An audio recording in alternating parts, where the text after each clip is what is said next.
তাদেরকে একটা আমল বলে দেই, তারা যেন উঠতে বসতে চলতে ফিরতে অবসর সময় যখন পাবে দরুদ পড়ে।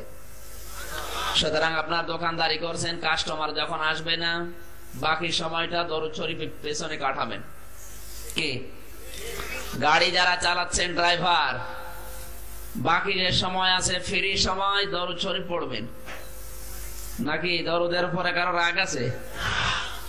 যত বেশি পড়বেন নবীজির কাছে যাওয়া যাবে। কিয়ামতে কোটি কোটি মানুষ হবে, ওখানে তো নবীজির কাছে যাইতে জোর লাগবে নাকি? তাহলে এই জন্য বেশি করে খাবার খাওয়া লাগবে। দরুদ শরীফ যারা পড়বে আর দরুদের উপরে যাদের আমল হবে, এই মানুষগুলো নবীর সবচাইতে নিকটবর্তী অবস্থানে থাকবে।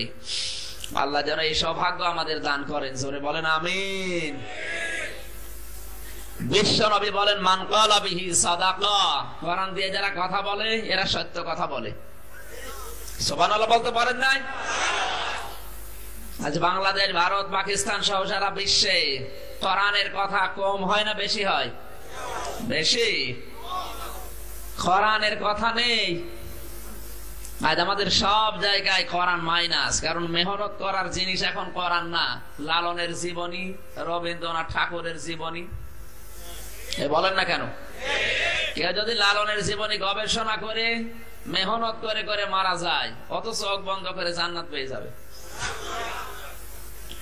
কোরআনে কারিমের একটা শব্দ নিয়ে কেউ যদি গবেষণা করতে করতে মারা যায়, কিয়ামতে ও তালবে ইলম বলে উঠবে।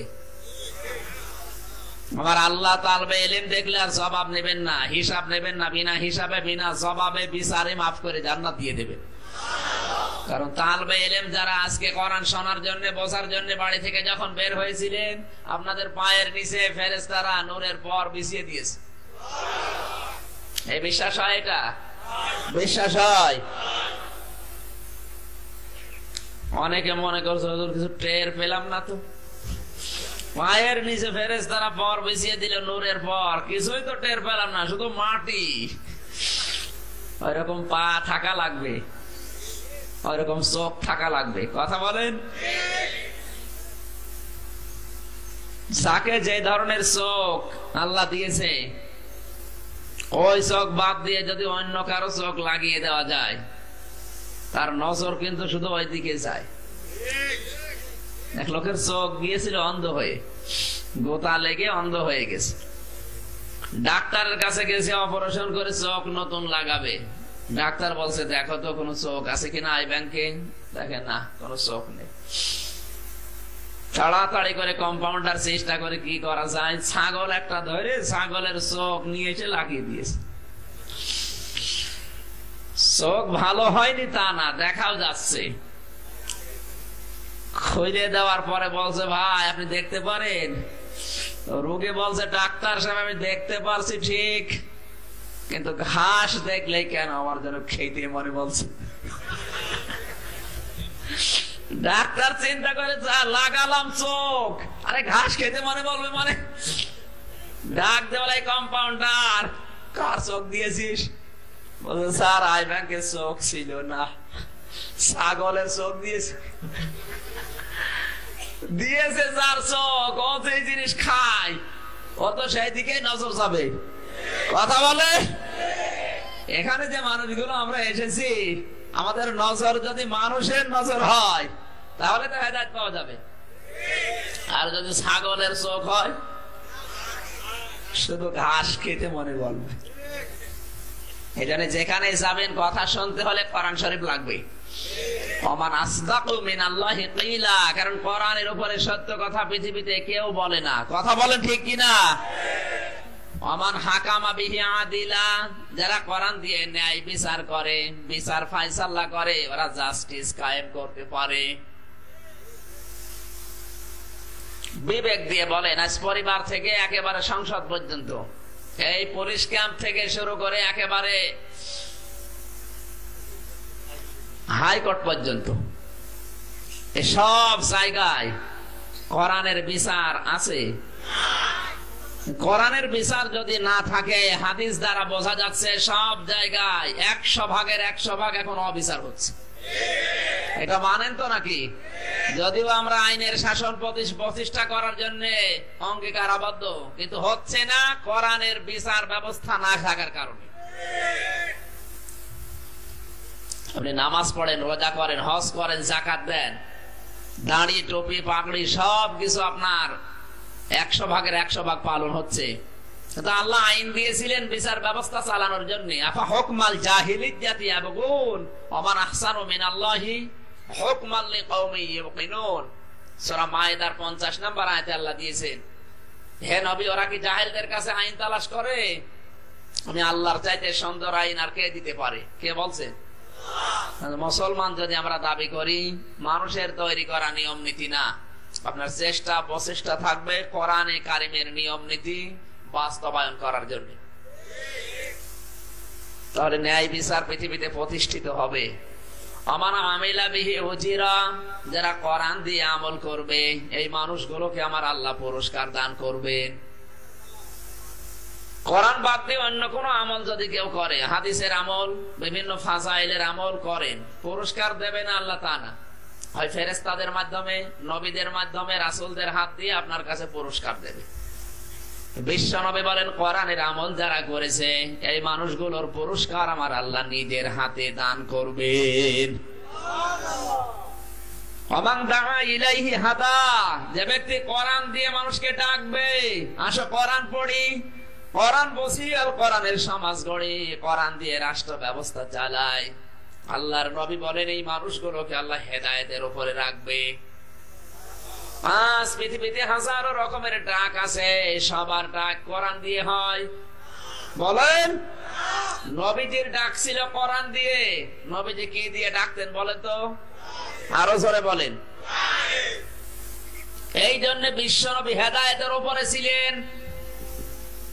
ফাকাদ হুদিয়া ইলা সিরাতিম মুস্তাকিম, আর এই কোরআনের ডাকে যারা সাড়া দেবে, ফা দিয়েছেন বক্তব্যের মাঝখানে, এরপরে আবার কদ আছে, হুদিয়া মসুলের সিগা।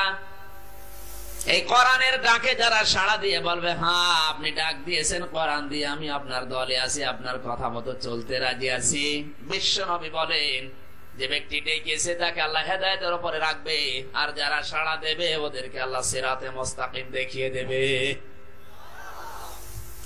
5 ওয়াক্ত নামাজের ভেতরে আপনি আল্লাহর কাছে যেটা কামনা করছেন, ইহদিনাস সিরাতাল মুস্তাকিম, আমি সহজ সরল পথ চাই। সহজ সরল পথ নেওয়ার মাধ্যম হচ্ছে যারা কোরআনের ডাকে সাড়া দেয়। কিন্তু পৃথিবীর দিকে তাকান, কোরআন দিয়ে যারা ডাকে এদেরকে অনেকে গোমরা বলে, সন্ত্রাসী বলে, আশেপাশে নাম দিয়ে দেয়। কথা বলে ঠিক কিনা? কোরআন দিয়ে যারা ডাকে, ওমান দাআ ইলাইহি হাদা, এর সার্টিফিকেট দিয়েছেন বিশ্ব নবী। কে দিয়েছেন? শোনা, এদেরকে যারা সন্ত্রাসী বলবে, এদেরকে যারা রাজাকার বলবে, এদেরকে যারা আশেপাশে মন্তব্য করবে, ওরা সবচেয়ে বড় বিভ্রান্তিতে আছে। এখানে যে ডাক দেওয়া হবে কি দিয়ে বলেন তো? আশেপাশে কথা বলার জন্য আসি না, আপনি নোট করে নিন, মোবাইলে তোলেন, কোরআন ছাড়া হাদিস ছাড়া একটা কথাও বাইরে যাবে না ইনশাআল্লাহ। দরুদ আর সালাম পাঠ করি আমাদের নবী, বিশ্ব নবী, মানবতার মহান বন্ধু, মহান শিক্ষক মুহাম্মদুর রাসূলুল্লাহ সাল্লাল্লাহু আলাইহি ওয়াসাল্লামের প্রতি, যাকে মূর্খ বলে অনেকে বিশ্বাস করে। মাওলানা FM জাহাঙ্গীর আলম এই কথাটা টাচ দিয়েছিলেন, নবীকে আজ অনেকে মূর্খ নবী বলে, অথচ বিশ্ব নবীকে নবুয়ত যেই দিন দিয়েছেন সেই দিনই আল্লাহ দিয়েছেন ইকরা। হে নবী, আপনি পড়েন, পড়াশোনা করা লাগবে, কারণ লেখাপড়া ছাড়া পৃথিবীর উচ্চ জায়গায় যাওয়া সম্ভব না। বলেন, তাহা মা আনসালনা আলাইকাল কুরআনা লিতাশকা, হে নবী কোরআন শরীফ আপনাকে আমি এমনি দেই নাই, এই কোরআন দিয়েছে আপনাকে মার খাওয়ার জন্য, আপনার ভাগ্য হত হওয়ার জন্য।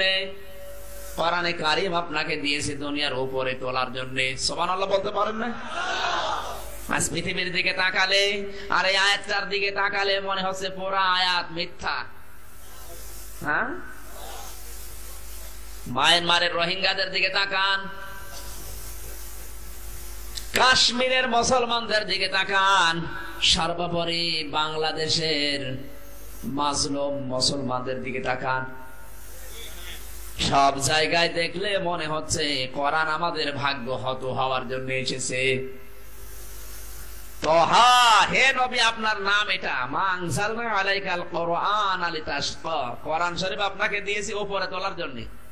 আজ কোরআন যাদের কাছে থাকে ওরা আজ অপমানিত, লাঞ্ছিত, অপদস্থ, পদদলিত। কথা বলেন? তাহলে কোরআনের এই আয়াত মিথ্যা, অথচ আমাদের কর্মজীবন মিথ্যা। যে কোনো একটা তো হবে নাকি? কোরআনে মিথ্যা আছে? মিথ্যা আছে। আমাদের কর্ম পদ্ধতি হয়তো কোথাও রং হয়ে যাচ্ছে, আমরা আবিষ্কার করার চেষ্টা করব আজকে ইনশাআল্লাহ। তেলাওয়াত করেছি সূরা ফিল। কোন সূরা বলেন তো? ফিল মানে সবার মুখস্থ। অনেক মানুষ মনে করেছে এমন সূরা হুজুর পড়েছে যেটা সচরাচর এই দেশে পাওয়া যায় না। হাতি সব জায়গায় পাওয়া যায়, তো পাওয়া যায় বন জঙ্গলে আর চিড়িয়াখানায়। যেহেতু আমাদের রাজশাহী ওগুলো ভালো পাওয়া যায় না, হুজুর আজ টাইট হবে। অনেকে মনে করছে কোরআন শরীফে আল্লাহ হাতির নাম দিয়েছেন, যেহেতু হাতি অনেক বড়। ছোটখাটো যেটা আমরা রাজশাহীতে চাষ করে খাই ওর নামে কোনো সূরাই নেই। কি নাম? কি সূরা বাকারা, গরু। অনেক মানুষ প্রশ্ন করতে পারে, হুজুর গরু আর হাতির নামে সূরা আল্লাহ দিয়েছে, দুইটাই বড়, একেবারে ছোট্ট ছোট্ট যেগুলো এদের নামে কোনো সূরাই নেই। সূরা নামল, পিপিলিকা, সূরা নাহাল যেটা উড়ে বেড়ায়, আঙ্কাব, নাহাল মৌমাছি, আঙ্কাবুত, মাকড়সা, এমন কোন জিনিস নেই পৃথিবীতে যার সমষ্টিগত ভাবে কোন সূরা আল্লাহ নাযিল করেন নাই। গরু, ছাগল, ভেড়া, মহিষ, বাড়িতে যেগুলো আমরা হাঁস মুরগি প্রতিপালন করি, এর নামে সামষ্টিক ভাবে আল্লাহ একটা সূরা দিয়েছেন, নাম হচ্ছে সূরা আনআম। নাম কি বলেন? অনেক মানুষ বাংলাদেশে বেশি এটা সমস্যা, কোরআনের কথা বলতে গেলে বলে হুজুর রাজনৈতিক কথা বলবেন না। তাহলে কোরআন আমি তেলাওয়াত করলাম, এর ভেতরে কোন রাজনৈতিক কথাবার্তা দিয়েছে না দেয় না, এটা আগে জানা দরকার। কোরআন শরীফ রাজনৈতিক কিতাব না, কিন্তু রাজনীতি করার জন্য যে পদ্ধতি দরকার ওই কথাগুলো আল্লাহ নিজে একটা সূরা নামে নাযিল করেছেন, সূরা মুলক। মুলক মানে কি বলেন? রাষ্ট্র। একটা রাষ্ট্র হওয়ার জন্য কমপক্ষে 4টা উপাদান লাগে। সূরা মুলকের ভেতরে 4টা উপাদান দিয়ে মহান আল্লাহ সাজিয়ে সাজিয়ে দিয়েছেন। দুনিয়ার মানুষ যদি রাষ্ট্র গঠন করতে চায় এই 4টা উপাদান লাগবে। জোরে বলেন সুবহানাল্লাহ। কেউ বলতে পারে রাষ্ট্র পেয়েছি, রাষ্ট্র চালানোর জন্য গুরুত্বপূর্ণ সংবিধান। সংবিধান নামে কিছু আছে, কোরআনে কনস্টিটিউশন। আমার আল্লাহ সংবিধান নামে একটা সূরা নাযিল করেছেন, নাম তার ফুরকান। নাম কি? আরো জোরে বলে। সংবিধান হওয়ার জন্য 183টা ধারা লাগে। এই কান লাগান, 183টা ধারা দিয়ে সংবিধান বানাতে হয়। আমার আল্লাহ যে সংবিধান দিয়েছেন সূরা ফুরকান, ওর ভেতরে 183টা ধারা আছে। একটা রাষ্ট্র চালাতে হলে সংবিধান পরিপূর্ণ 183টা ধারা বানাতে হবে। বাংলাদেশের দায়িত্বে যারা আছেন, যে সংবিধান প্রণয়ন হয়ে আছে 183টা ধারা, সূরা ফুরকান দেখে দেখে যদি তৈরি করা হতো এই দেশে কোন জঙ্গির উত্থান হতো না। এখন যদি কেউ বলে হুজুর রাষ্ট্র চালানোর জন্য সব চাইতে গুরুত্বপূর্ণ জনগণ, জনগণ যদি না থাকে সংবিধান প্রয়োগ করবেন কোথায়? এই জনগণের নামে আল্লাহ একটা সূরা দিয়েছেন। নাম কি? জনগণের নামে আল্লাহ সূরা দিয়েছেন, নাম হচ্ছে সূরা দাহার। দাহার মানে জনগণ। সুবহানাল্লাহ বলতে পারেন নাই? কোরআনে কারীমের 85 নাম্বার সূরা এটা। কোন মানুষ যদি বলে জনগণ কি বিক্ষিপ্ত ভাবে থাকবে? আজ বাংলাদেশে হাজারো দল এভাবে দলে দলে বিভক্ত হয়ে থাকবে। আল্লাহ পাক বলেন না, জনগণ থাকবে ঐক্যবদ্ধ। এই ঐক্যবদ্ধ হওয়ার জন্য একটা সূরা আমি দিয়েছি। দাহার নামটা আমি এই জন্য দিলাম, এই জনগণ রাষ্ট্রে যারা দায়িত্বে আছে রাষ্ট্রের প্রধানমন্ত্রী থেকে যারা দায়িত্ব পালন করছে 1628 জন, এদের কাছে তাদের দাবি দাওয়া কি হবে, কি তাদের চাহিদা হবে, রাষ্ট্র তাদেরকে কি কি দেবে, এরকম 13টা ধারাবাহিক নীতি দিয়ে আল্লাহ সূরা দাহার নাযিল করে জানিয়েছেন। জনগণ যদি ঐক্যবদ্ধ থাকে, এদের নামে আল্লাহ একটা সূরা দিয়েছেন, নাম হচ্ছে সূরা জমার। জমার মানে ঐক্যবদ্ধ জনগণ। সুবহানাল্লাহ বলতে পারেন না? জনগণ ঐক্যবদ্ধ হবে কি নিয়ে? কোরআনে কারিমের এই জমার সূরায় 11টা নীতি আল্লাহ দিয়েছেন। বঙ্গবন্ধু নীতি দিয়েছিল, দফা দিয়েছিল কয়টা বলেন? 11। রসুকে বাঙালি। বঙ্গবন্ধু দফা দিয়েছিলেন 6টা। আমার আল্লাহ ঐক্যবদ্ধ জনগণ কি কি করবে এরকম 11টা নীতি দিয়ে মূল নীতি দিয়েছেন 11টা। এই সূরার ভেতরে আল্লাহ 11টা নীতি দিয়ে সূরাটা নাযিল করে নাম দিয়েছেন সূরা জমার। সুবহানাল্লাহ বলতে পারেন? এখন যদি কেউ বলে রাষ্ট্র চালানোর জন্য সবচেয়ে বড় গুরুত্বপূর্ণ জায়গা রাজধানী, না রাজধানী লাগবে না? রাজধানীর নামে আল্লাহ একটা সূরা নাযিল করেছেন কোরআনে, নাম দিয়েছেন সূরা বালাদ। 10 নম্বর 90 নম্বর সূরা এটা। বালাদ মানে রাজধানী। বালাদ মানে কি? রাজধানীর ভেতরে একটা জায়গা থাকে সাজানো গোছানো সুন্দর পরিপাটি, যেখানে প্রধানমন্ত্রী আর রাষ্ট্রপতিরা থাকে। জায়গাটা সাজানো গোছানো না? নগরী নামে আল্লাহ একটা সূরা দিয়েছেন, নাম হচ্ছে সূরা সাবা। সুবহানাল্লাহ বলতে পারেন না? আপনি রাজনৈতিক কথা বলতে নিষেধ করে দিলেন, অথচ যা বলছি সবই তো রাষ্ট্র সম্পর্কে। তাহলে এগুলো কোরআনের বাইরে বলেন? বড় রাষ্ট্রকে কন্ট্রোল করার জন্য, এটা চালানোর জন্য একজন নেতা লাগবে, লিডার লাগবে। মহান আল্লাহ লিডার নামে একটা সূরা দিয়েছেন, সূরাতুল লিডার। নাম হচ্ছে সূরা ইয়াসিন। ইয়াসিন মানে হে লিডার। সুবহানাল্লাহ বলতে পারেন না? আমি বানিয়ে বলছি, হে লিডার। শুধু আপনাকে আমি দুনিয়ার লিডারই বানাই নাই। ইয়াসিনের ব্যাখ্যায় 5টা অর্থ মুফাসসির দিয়েছেন কাবীরে। আল্লামা ফখরুদ্দিন রাজি রাহমাতুল্লাহ আলাইহি সিন শব্দের ব্যাখ্যায় 5টা অর্থ লিখেছেন।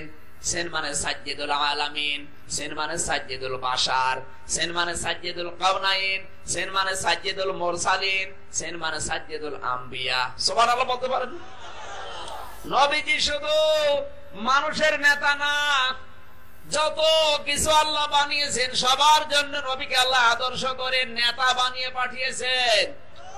নবী শুধু এই দেশের নেতা না, বিশ্ব নবীকে আল্লাহ সাজ্জিদুল কাওনাইন বলেছেন। শুধু এই জগতের না, এরপরে আরেকটা জগৎ আছে যেটা পরকাল, ওই জগতের জন্য বিশ্ব নবী হবেন লিডার। এজন্য লিডার নামে একটা সূরা আছে। লিডার মানে কি জোরে বলেন? ইয়াসিন।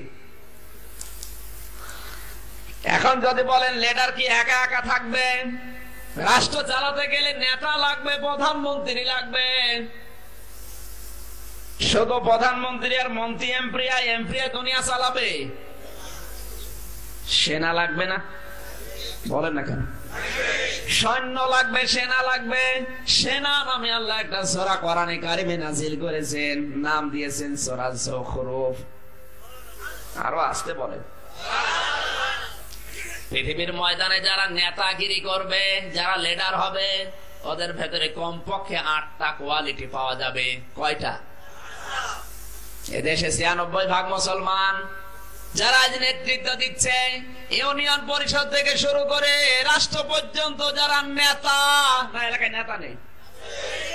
পাতি নেতা, বড় নেতা, ছোট নেতা, কত রকমের নেতা, এই নাম আলাদা আলাদা।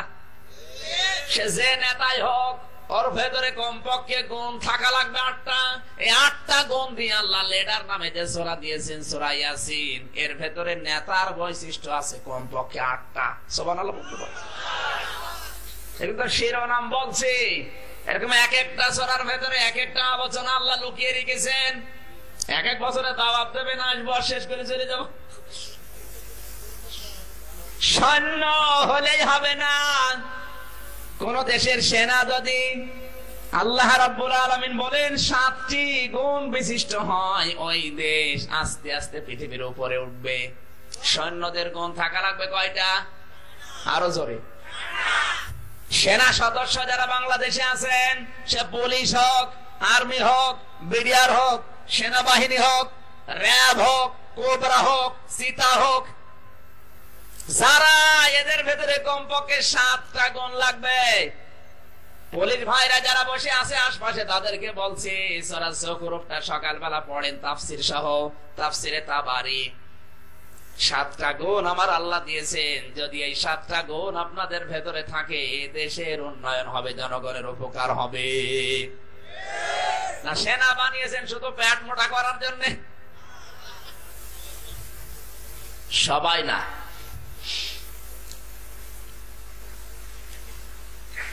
এখন এই সেনাগুলো কিভাবে থাকবে? আমার আল্লাহ বলেন এই সেনাগুলো থাকবে সংঘবদ্ধ। সংঘবদ্ধ থাকার জন্য সেনাগুলোর কমপক্ষে 3টা গুণ লাগবে। সেনাদের 3টা গুণ, সে আর্মি, বিডিআর, পুলিশ, র্যাব যাই হোক, এদের ভেতরে যে 3টা মৌলিক গুণাবলী আমার আল্লাহ দিয়েছেন, এ সম্পর্কে পুরা সূরার ভেতরে আল্লাহ 3টা গুণ দিয়েছেন। সূরা সফফাত, সূরা কি? 3টা গুণ আছে এর ভেতরে।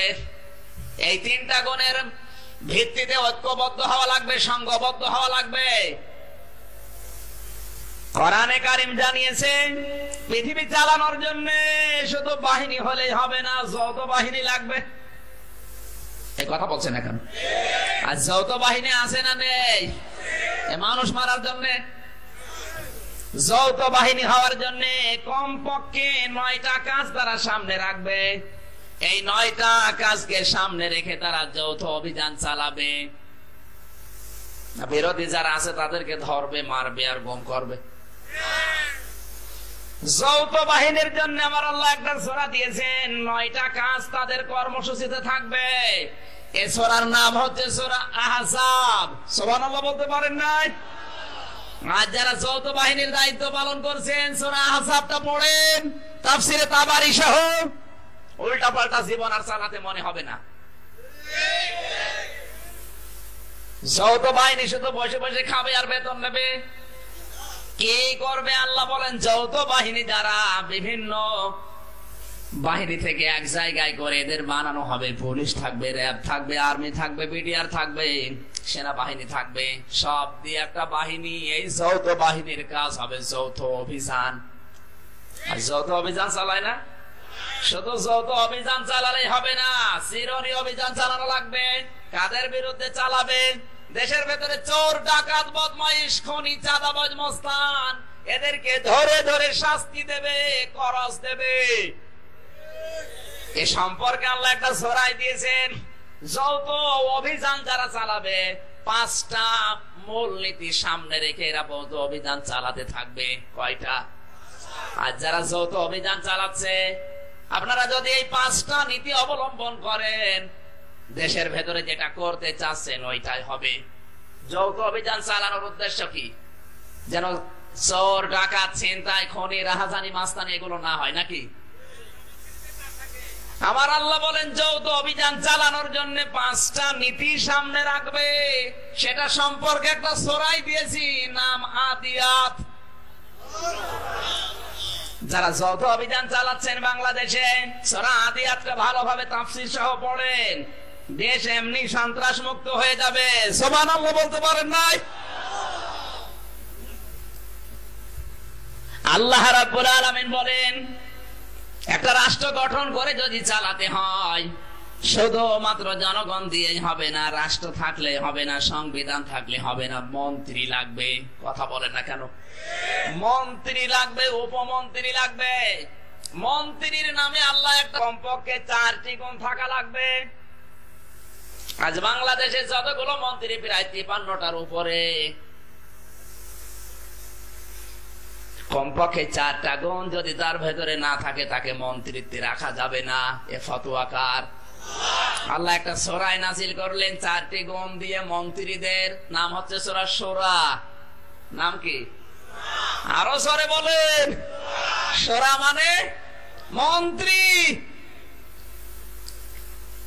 যারা দায়িত্বে আছে মন্ত্রিত্বের, সে যে মন্ত্রী হোক, এই 4টি গুণ আমার আল্লাহ সূরা শোরার ভেতরে কোড করে দিয়েছেন। মুসলমান হিসাবে আপনার দায়িত্ব ছিল এই 4টি গুণ আগে পালন করে মন্ত্রিত্ব নেওয়া। কিন্তু অনেককে আমরা দেখি এই 4টি গুণের ধারে কাছে নেই। কথা বলছেন না কেন? অনেক মানুষ প্রশ্ন করতে পারে, হুজুর শুধু মন্ত্রী হয়ে বসে আছি।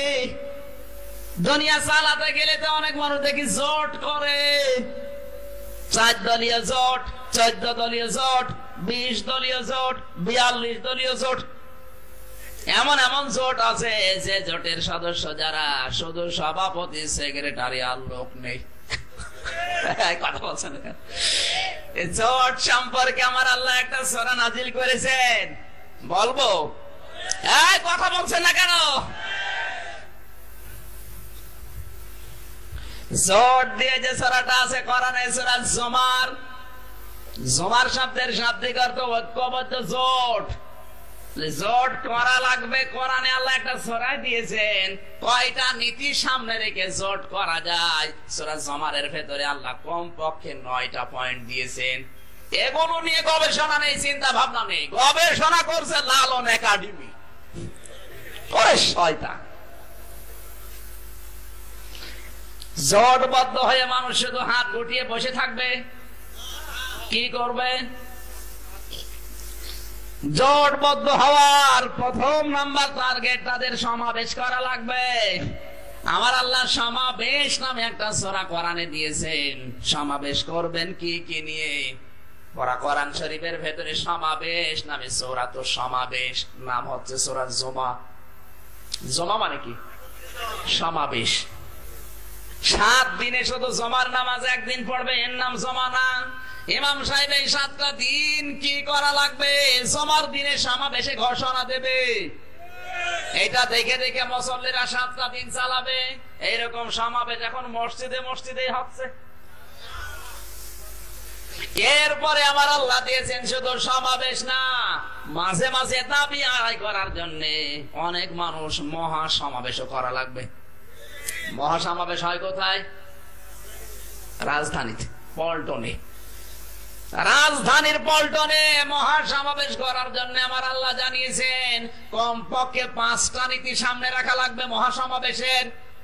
এই 5টা নীতি সামনে নিয়ে আমার আল্লাহ একটা মহাসমাবেশ নামে সূরা দিয়েছেন, নাম হচ্ছে সূরা হাসর। হাসর মানে কি? মহাসমাবেশ। আমরা মনে করি হাসরের ময়দান। মহাসমাবেশে আপনার কাজ কি কি থাকবে ওই সূরার ভেতরে আছে। একটু এইগুলো পড়েন, কপাল খুলে যাবে। মানে মহাসমাবেশ করে মানুষের ঘরে আগুন লাগানো লাগবে, 10-12টা মানুষকে জেলখানায় নিয়ে হত্যা করা লাগবে, এই সমাবেশ করছে। 5টা নীতি থাকবে আপনার সামনে মহাসমাবেশ করতে গেলে। আমার আল্লাহ বলেন মহাসমাবেশে নারীরা আসতে পারবে কিনা। অনেক মানুষের প্রশ্ন, নারীর সাথে জোট করেছে, এইটা কোন জায়গায় আছে? মহিলাদের সাথে জোট করা যায় কোন মহিলার সাথে? 1500 বছর আগে আমার আল্লাহ কোরআনে কারিমে কোন মহিলার সাথে জোট করা যায় সেই মহিলার নামও দিয়েছেন। নাম বলবো? খালেদা জিয়া, শেখ হাসিনা, রওশন এরশাদ। কি নাম? যেই মহিলার ভেতরে 9টা গুণ পাওয়া যাবে, ওই 9টা গুণ দেখে পরীক্ষিতা নারী নামে আল্লাহ একটা সূরা দিয়েছেন, সূরা মুমতাহিনা। মুমতাহিনার উপরে আলোচনা হলে আজকে জোট সব পাল্টিয়ে যেত। কার সাথে মহাসমাবেশে যোগ দেওয়া লাগবে, কার সাথে জোট করা লাগবে, ওই জোটের ভেতরে কোন মহিলা থাকতে পারবে কিনা সূরা মুমতাহিনা পড়েন। 9টা গুণ দিয়ে আল্লাহ মুমতাহিনা সূরার ভেতরে নারীদের গুণ দিয়েছেন। এই 9টা গুণ যার মনে কোন মহিলার ভেতরে থাকে তাকেও জোটবদ্ধ করা যায় যাচ্ছে। আরো আসতে বলে কোরআনে কারিমে আমার আল্লাহ দিয়েছেন দুই দেশের প্রশাসন যদি বর্ডারে এক জায়গায় বসে, এই মানুষগুলো কি করবে? নিজের মাথা বিক্রি করে দেবে, বর্ডারে মানুষ মরবে, ফেলানিকে তারের সাথে ঝুলিয়ে রাখবে, আর এরা বলবে সুবহানাল্লাহ। বলেন কি হবে এদের সাথে? কোন আলোচনা হবে? দুই দেশের বর্ডারের মানুষ যখন এক জায়গায় হবে, তিনটা মূলনীতির সামনে রেখে আলোচনা সমালোচনা করা লাগবে। তার নাম আল্লাহ নিজে দিয়েছেন সূরা মুজাদালা। মুজাদালা মানে আলাপ আলোচনা। কি নিয়ে করবেন? এই সূরার ভেতরে কোয়ালিটি গুলো আছে, আমি শুধু থিওরি বলছি। নির্বাচন দেওয়ার পরে যদি একদল হেরে যায়, একদল জিতে যায়, হারা পার্টি কি করবে আর জিতা পার্টি কি করবে? কোরআনে আছে না নেই? এই হার জিত নামে আল্লাহ একটা সূরা দিয়েছেন কোরআনে। হারা পার্টি জিতা পার্টি নাম হচ্ছে সূরা তাগাবুন। হারা পার্টিদের ভেতরে 2টা গুণ থাকা লাগবে, আর জিতেছে যারা তাদের ভেতরে 4টা গুণ থাকা লাগবে। সুবহানাল্লাহ বলতে পারেন নাই? এই বলবো না আবার অন্যদিকে নিয়ে যাবেন? জিতবে যারা 4টা কাজ করবে, হারবে যারা 2টা কাজ করবে, নাম হচ্ছে তাগা। তাগা 28 পারায় আছে। এর ভেতর আমার আল্লাহ 6টা গুণ পরপর সিরিয়াল করেছেন।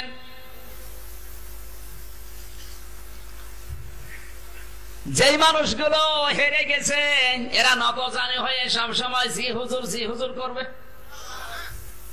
নতজানু হওয়া যাবে না, অন্যায়ের বিরুদ্ধে সোচ্চার হওয়া লাগবে। যারা হেরে গেছে এই মানুষগুলোর নামে আল্লাহ একটা সূরা দিয়েছেন নতজানু। সূরার নাম হচ্ছে সূরা জাসিয়া। নাম কি? আরো জোরে বলেন। পৃথিবীর বিভিন্ন দেশে যারা ক্ষমতায় আছে এরা প্রতিনিধি দল পাঠাবে না পাঠাবে না? আরো জোরে বলেন। কোন দেশে যদি প্রতিনিধি দল পাঠাতে হয় কমপক্ষে তাদের ভেতরে 22টা গুণাগুণ নিয়ে পাঠাতে হবে। এখন যদি কেউ ভারতে প্রতিনিধি হিসেবে যায়, সব জায়গায় তো প্রধানমন্ত্রী যেতে পারবে না। কথা বলেন এখন। রাষ্ট্রপতি তো সব জায়গায় যেতে পারবে না। প্রতিনিধি দলের ভেতরে হিন্দু, খ্রিস্টান, বৌদ্ধ, মুসলমান সব থাকবে। এই প্রতিনিধি দল বিভিন্ন রাষ্ট্রে যাবে।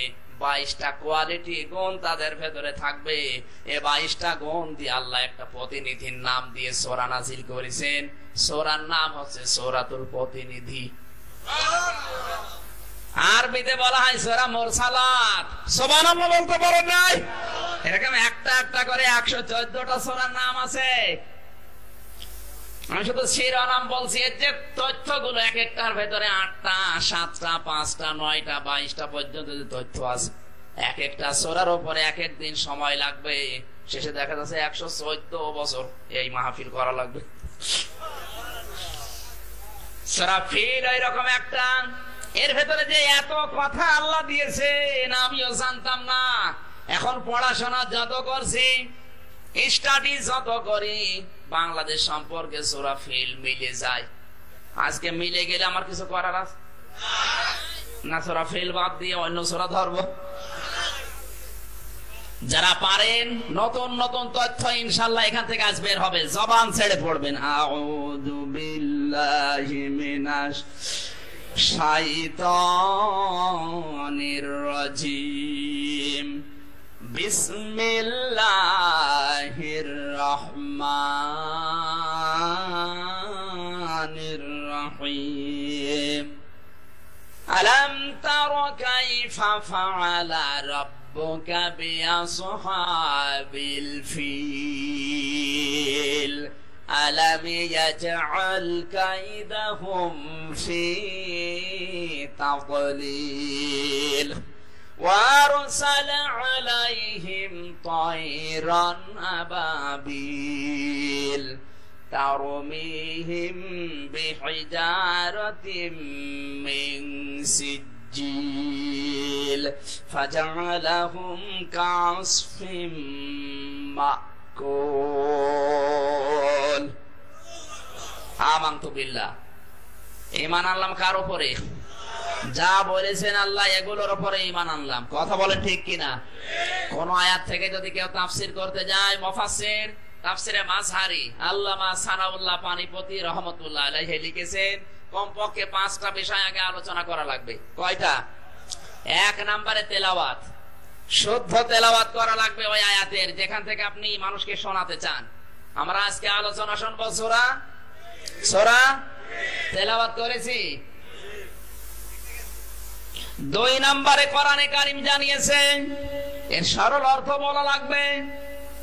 3 নম্বরের শানে নজুল যেটা ওটা স্পষ্ট করা লাগবে জনগণের সামনে। 4 নম্বরে আয়াত থেকে ব্যাখ্যা বের করা লাগবে। 5 নম্বরে ওই 5টা আয়াতের যে শিক্ষাটা আল্লাহ দিতে চান জাতির সামনে ওপেন করা লাগবে। আজ এই দেশে কোরআনের মাহফিল অনেক হয়, যেখানে তেলাওয়াত হয়, অর্থ হয়, শানে নজুল হয়, ব্যাখ্যা হয়, কিন্তু শিক্ষাটা এই কথা বলছে না কেন? হাজারো মাহফিলে কোনো শিক্ষা নেই, এজন্য মানুষ আসে, কোরআন শোনে, রাত পার করে চলে যায়। কিন্তু আজকে পুরো ভিন্ন হবে। প্রথম 4টা আমি টাচ দেব, আর 5 নাম্বার যে শিক্ষা ওইটা আজ নিয়ে যাব। এই রেডি আছেন সবাই? আছেন রেডি? দেখা যাবে।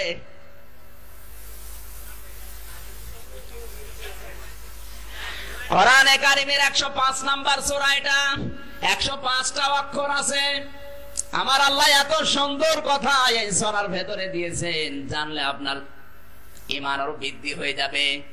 বিশ্বনবী জন্মের 50 দিন আগে আমার আল্লাহ বিশ্বনবী জন্মের 50 দিন আগের একটা ঘটনা নবীকে আল্লাহ জানিয়েছেন এই সূরার মাধ্যমে।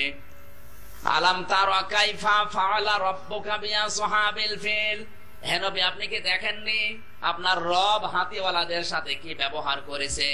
তারা শব্দের শাব্দিক অর্থ হচ্ছে ইয়াকিনের সাথে দেখা। নবীজি দুনিয়ায় 50 দিন, নবীজি আসার 50 দিন আগে এই ঘটনা ওয়াদিয়ে মুহাসসার নামক জায়গায় আল্লাহ ঘটিয়েছেন হাতিওয়ালাদের সাথে। নবীজি তো আসেন নাই, আল্লাহ আলাম তারা দিলেন কোন কারণে? হে নবী আপনি কি দেখেন নাই, তার মানে আপনি দেখেছেন। নবী কি দেখেছে? তাহলে কোরআনের আয়াত ভুল। না মানে এখানে আসেন, না মানে যারা গ্রামার বলে জিজ্ঞাসা করেন তারা মানে কিন্তু চোখ দিয়ে দেখা। তারা মানে কি? নবীজি তো দুনিয়ায় আসার 50 দিন আগে এই ঘটনা ঘটে গেছে, নবী দেখবে কি করে? আপনাদের এখনো জ্ঞানের চোখ খোলে নাই। কি বুঝলেন আপনি? আন্দাজে কথা বলছেন। নবীজি তো আসেন নাই দুনিয়ায়, কেন তারা দিলেন? এই শব্দটা নিয়ে গবেষণা করা দরকার। কোরআনে কারীমের এক একটা শব্দের ভেতরে কোটি কোটি অর্থ লুকিয়ে আছে, আমরা জানি না। এই জন্য মনে করি কোরআন শরীফ তাবিজের কিতাব, তাবিজ মানিয়ে গলায় রেখে দিচ্ছে। কে বলেছে কোরআন শরীফ দিয়ে তাবিজ করা লাগবে? হারাম, হারাম এবং হারাম। তাবিজ ব্যবহার করা জায়েজ নেই, হারাম, হারাম এবং শিরক। তাবিজ হাতে লাগিয়েছেন, গলায় লাগিয়েছেন, কারা কারা মাজায় লাগিয়েছেন একটু হাত তোলেন তো, এখানে আছে অনেক। তোলেন, তুলতে হবে। আলহামদুলিল্লাহ তাবিজ রাজশাহী নেই। গত কয়েকদিন আগে একজন কল দিয়ে বলছে হুজুর একটা তাবিজ দেন। কেন? আমার মেয়ে কথা শোনে না। আমার তাবিজ দেওয়া তো জায়েজ নেই। না, তাবিজ দেওয়াই লাগবে, মেয়ে আমার নষ্ট হয়ে যাচ্ছে। ক্লাস 6 এ পড়ে মেয়ে, কথা শোনে না। ও ইন্টারে পড়লে কথা শুনবে? ডাক দিয়ে বললাম মেয়ে পড়ে গেছে, বলে ক্লাস 6 এ, তাবিজ লাগবে না। তাবিজ এই জিনিস দিয়ে বানায়, ওর থিওরি বলছে, আপনি দেখেন ওই কাজগুলো আছে কিনা। হুজুর কি আপনার মেয়ে ক্লাস 6 এ পড়ে, বালিশের তলে হাত দিয়ে দেখেন তো মোবাইলের সিম কয়টা? বয়স 11 বছর, সিম হচ্ছে 10টা। এক একটাই 3টা করে এফএনএফ নাম্বার। এই সুবহানাল্লাহ বলতে পারেন না?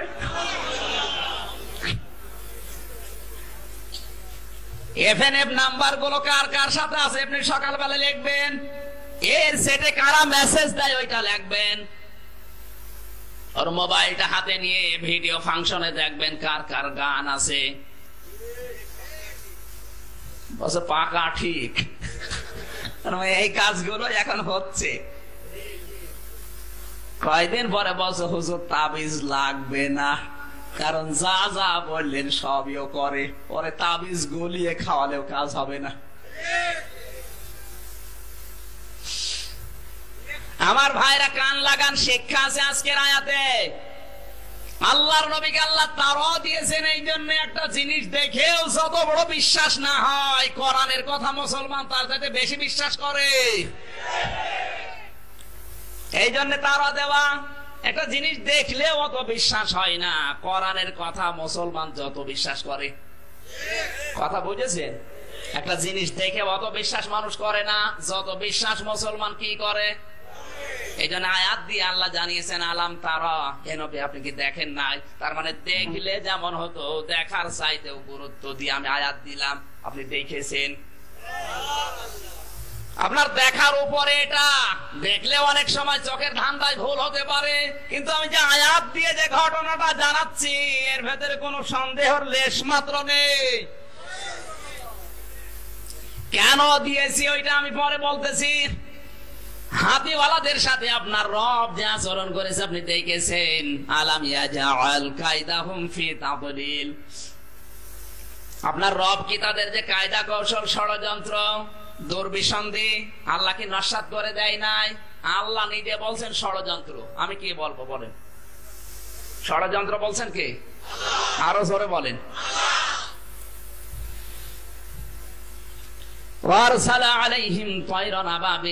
আপনার রব তাদের উপরে আবাবিল পাখিকে ঝাঁকে ঝাঁকে জান্নাত থেকে পাঠিয়েছিলেন। তাদের মুখে একটা, পায়ে দুইটা, তিনটা করে পাথর ছিল, জাহান্নামের পাথর, যার উপরে পড়েছে জায়গায় ছানা পড়া হয়ে গেছে। অবস্থাটা এমন হয়েছে, পশু জাগর কাটলে রাতের বেলা যেটা মুখ দিয়ে বের হয় ওটা আলাদা করা যায়। পাতা পাতা খায় দেখবেন পোকা, আম পাতা, জাম পাতা, কলা পাতা, কাঁঠাল পাতা খাচ্ছে পোকায়। বিভিন্ন রং বেরঙের পাতাগুলো মুখ দিয়ে যায়, পেছন দিয়ে যখন বের হয় তখন আর বোঝা যায় না কোনটা আমের পাতা, জামের পাতা, তখন সব মনে হয় আম। কথা বলেন? এই মাকল মানে ওই রকম ভুসি করে দিয়েছেন আল্লাহ, কোনটা মাটি, কোনটা হাতি আর কোনটা মানুষ বোঝা যাচ্ছিল না। বিশ্বনবী মুহাম্মদুর রাসূলুল্লাহ সাল্লাল্লাহু আলাইহি সাল্লামের 50 দিন জন্মের আগে আমার আল্লাহ এই সূরাটা দিয়েছেন। কাবা শরীফ নিজের চোখে দেখে আসলাম আমি কয়েকদিন আগে। দুনিয়ায় হাজারো দৃশ্যমান জিনিস আমি দেখেছি, কিন্তু কাবা শরীফ একটা কালো গ্লাব দিয়ে মোড়ানো। আমার মনে হয় এত বড় সৌন্দর্য ও কারুকার্য দুনিয়ার কোন সৌন্দর্যের ভেতরে নেই। এমন কোন জিনিস নেই যেখানে তাকিয়ে থাকতে মনে বলে, কিন্তু কাবা শরীফ ভিন্ন।